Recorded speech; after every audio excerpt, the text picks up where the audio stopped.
So recently, Donald Trump referred to undocumented immigrants as animals. That was in response to a question about MS-13.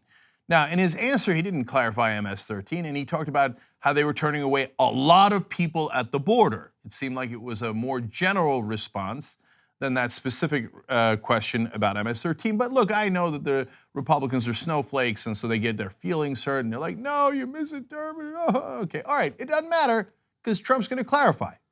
So he's going to say a number of things here, and then I'm going to give you the facts, the realities about MS-13.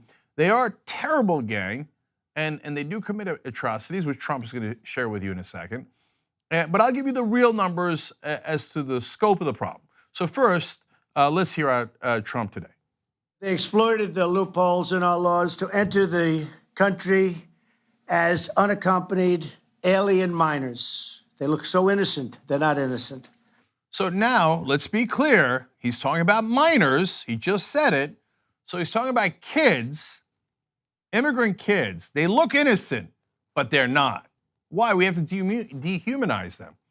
And the people that we have the most sympathy towards are kids. They look so cute. We're hardwired to actually not do violence against one another. Of course, we've had terrible violence throughout human history, and that is also part of our wiring. But overall, and there's great studies on this, our instinct is to not do it. In fact, in World War I, an enormous percentage of people would not fire on the other side, right? But when it comes to kids, we're particularly against doing violence, which is great. That's great.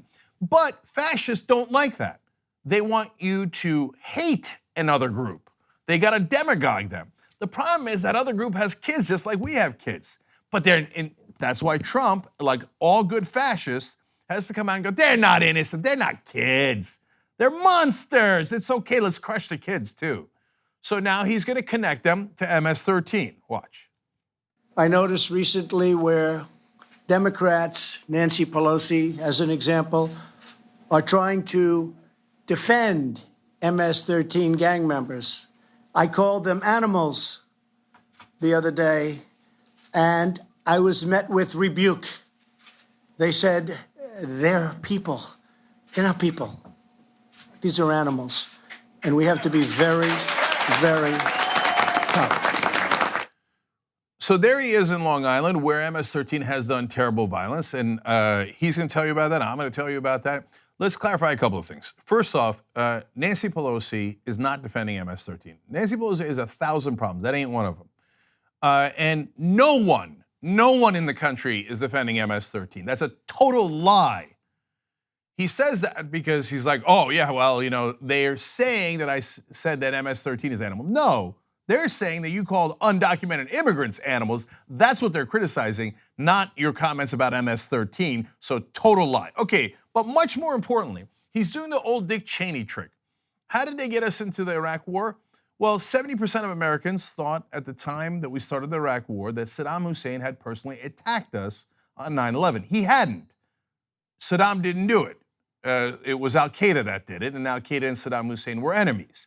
Now, they couldn't say that with a straight face, so what would Cheney and Bush always do? They would come out and say, 9/11 Saddam Hussein, 9/11 Saddam Hussein. I didn't say Saddam Hussein did 9/11, although Cheney sometimes would say that.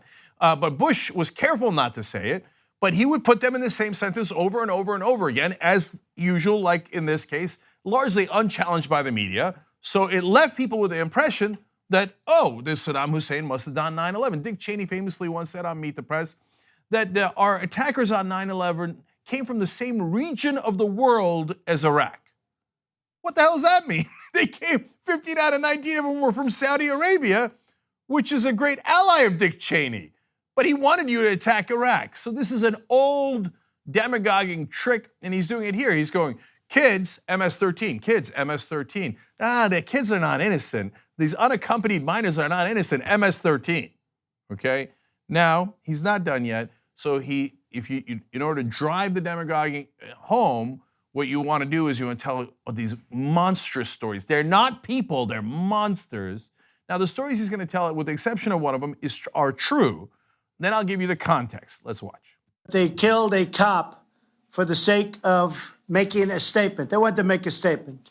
So they killed a cop, a policeman. MS-13 gang members were charged with killing and hacking up a teenager. 4 other young men were brutally murdered recently by MS-13 in Suffolk. MS-13 gang members are accused of stabbing a man 100 times, decapitating him, and ripping out his heart. The MS-13 members beat a sex-trafficked 15-year-old girl with a bat 28 times, totally disfiguring a beautiful young woman. 2 MS-13 gang members were charged after kidnapping, drugging, and raping a 14-year-old girl. They then murdered her and somebody else.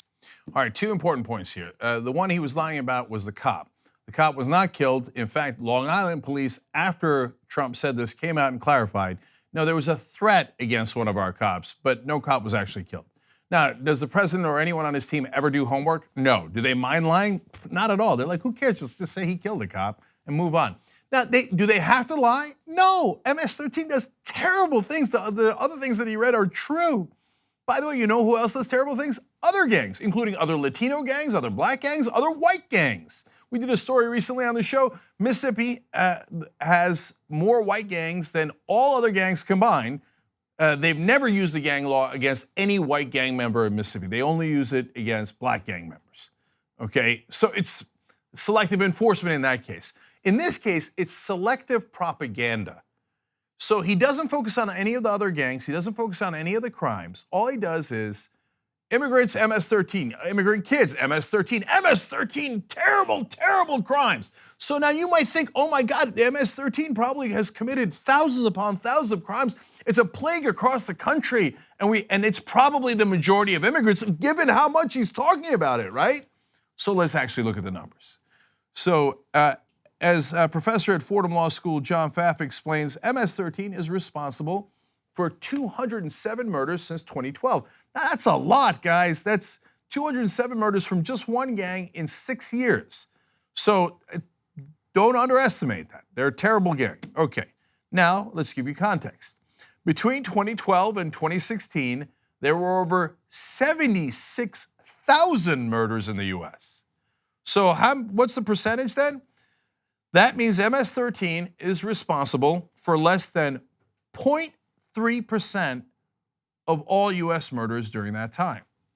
But even 0.3% is pretty high for one gang. But having said that, the way that Trump says it, it sounds like it's 99.7% instead of the 0.3%. It doesn't seem like a small percentage of the crime. It seems like a huge percentage of the crime, the way that he constantly talks about it and drills it home. But to me, what's even more important is, what is the percentage of the kids that are coming in, the unaccompanied minors that are coming in that are MS-13? Because he seemed to paint it there like, well, I mean, a lot of them are MS-13. I mean, they look like they're innocent, these kids, but they're not. They're MS-13. So are they MS-13? Let's find out. As New York Daily News reports, Carlos Provost, the acting chief of the US Border Patrol, that's a person in the Trump administration, head of the Border Patrol, noted during the Senate testimony last summer how seldom gang members are caught among the unaccompanied minors crossing the border from Mexico.